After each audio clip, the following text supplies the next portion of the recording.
So I've talked to two different clients in the last couple of weeks, and both of them are going to sell their condos, and for different reasons. But with all the volatility going on in the condo market, all the stuff in the news about condominiums, I thought it would be a great idea to answer the question, is it still a good idea to buy a condo moving forward in 2024?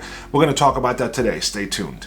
All right, guys, again, today we're talking about condos. We're going to go over some of the pros of living in a condo. We're going to talk about some of the cons, and also what has changed in the last few years that has made the condo market very volatile and something that we have never seen before, and answer the question, is it still a good idea to buy a condo moving forward in 2024? Now, to start out, let's talk about who is your typical condo buyer. So say someone who wants to live in a certain area. Now, South Florida is loaded with condos. A big concentration of them are along the beach, along the Atlantic Ocean, the Intracoastal, some of the downtown areas, Pompano, Hallandale, Fort Lauderdale, Hollywood, areas like that. Also young professionals. A lot of young professionals live in the downtown areas and would rather live in a condo as opposed to renting. Same thing with young families just starting out. A lot of them go the condo route to start, especially before they have kids. Definitely better than renting. And by the way, if you have any questions about purchasing a condo, I'm also a licensed real estate agent and would love to help you get the process started. Reach out anytime. All my information is down below. Also, condos are very, very popular with people that have second homes or vacation homes. So any place where it's cold in the winters, a lot of people have condos and live here 5-6 months out of the year. That's another big segment of the condo population. Also, condos are pretty popular with empty nesters. So you have families that kids have grown and moved out, or even someone who's widowed. They're in a gigantic house all by themselves, taking care of the whole thing. So a lot of them do sell the big properties and move into condos. It's a lot more convenient for them. Now let's talk about some of the pros of owning a condo. So again, one of the pros is the location. A lot of them, again, on the east side. That's where a lot of the amenities are in the greater Fort Lauderdale area and South Florida. So you got the beach, a lot of entertainment, a lot of places to eat, a lot of the downtown area. So that's definitely a big draw for people looking for that type of lifestyle. Also, condos are very low maintenance, so you don't have to take care of an entire house. So what do you have in a house to take care of? You got lawn, pool, anything that breaks, roof, things like that. You don't have to worry about that in a condo. So definitely condos are low maintenance. That's another attractive option. Also, condos are much more affordable than single family homes, which is why they're very popular with people that are single or young professionals, young families just starting out. A lot of times it's their first property. They'll go the condo route because they can actually afford to purchase a condo as opposed to a single family home. Also, most condos offer amenities that you don't get in a single family home unless you're in some sort of a development. So you get a pool, some of them have gyms. And as you get into the higher price points with the condos, a lot of them have doorman and concierge services, and a lot of them are in much walkable areas. So those are the reasons why people tend to move to or want to live in a condo. Now let's talk about some of the cons of living in a condo. Now the first thing I can think of is there's no privacy, or a lot less privacy. So you have somebody in most cases on top and bottom, unless you're on the first floor and on each side of you. And if you happen to live next to a problem neighbor, it can be very, very challenging, especially if they're, say, very active and noisy, or if you have people on top of you walking around a lot, and sometimes you can hear that.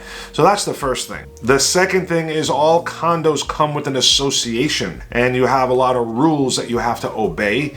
And I know a lot of people that just hate any type of association. They don't want to have an association in any way, whether it's a condo association or a homeowners association. So without a doubt, living in a condo association, you're going to have a set of bylaws and rules and regulations that you're going to have to abide by. And this has to do with anything from the type of people you can have over, the age of people you can have over, the type of vehicle you can park there. So that's definitely a big downside of a condo, is the association and the rules. Now, another thing about a condo, you're going to have limited storage. So you're not going to have a garage. You're going to have maybe a little storage room if they offer that to you. So yeah, you can't have a lot of stuff and live in a condo. It's just like living in an apartment, really. And also, when it comes to condos, there's going to be some restrictions on financing. So When you're buying a property, if you're going to be financing, not only do you have to get approved yourself, but the building that you're going to be purchasing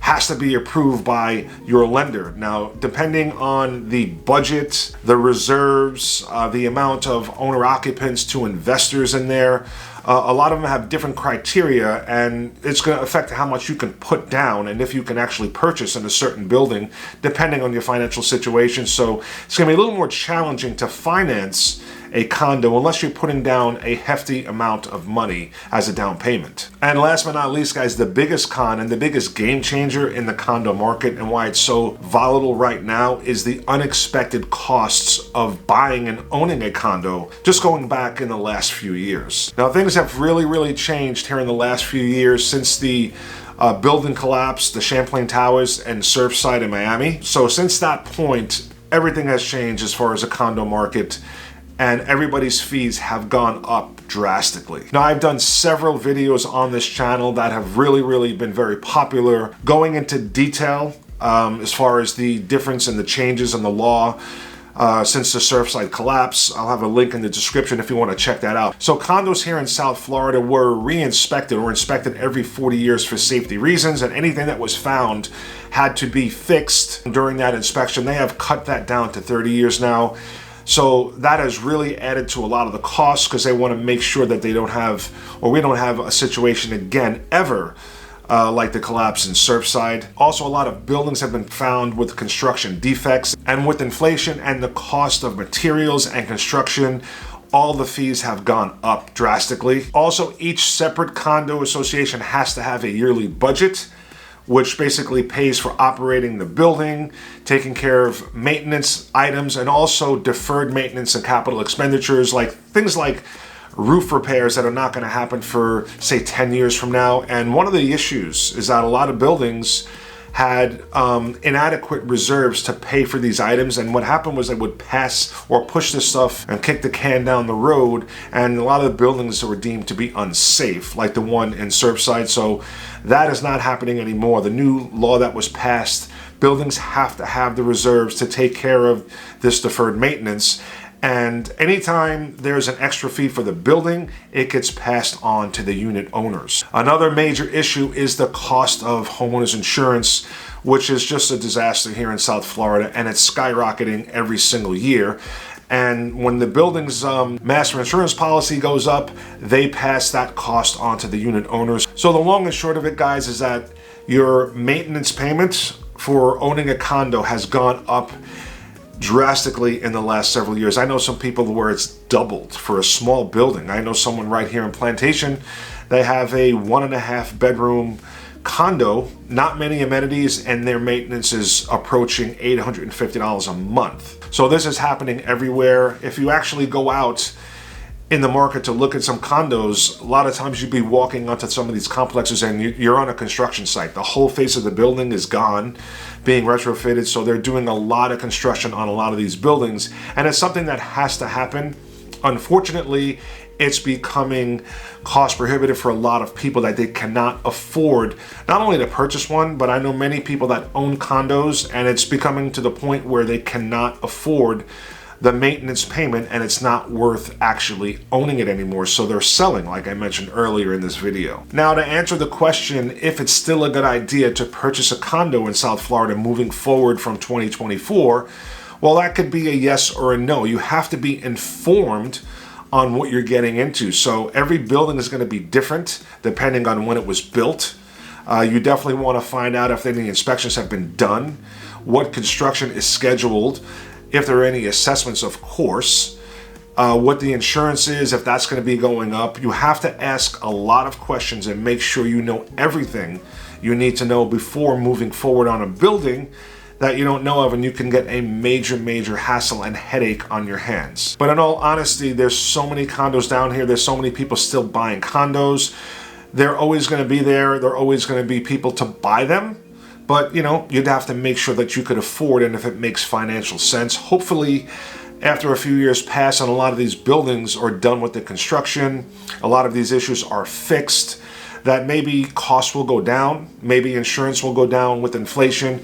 Nobody knows, especially me. I'm not an economist, and I don't have a crystal ball as far as the market, but at this point, it's very, very volatile to buy a condo, so just make sure that you're prepared. Make sure you get with someone that knows what questions to ask and what you need answered before you make the decision to move forward on a condo moving forward here in South Florida in 2024 and further. Okay guys, we're going to wrap it up. Hopefully you got some helpful information in this video. If you have any questions about condos, any questions about South Florida, if you're looking to make a move here in the future, reach out anytime. Myself and my team would love to be your real estate resource of choice when considering real estate here in South Florida. And I appreciate you watching. I'll catch you guys on the next video. Thanks.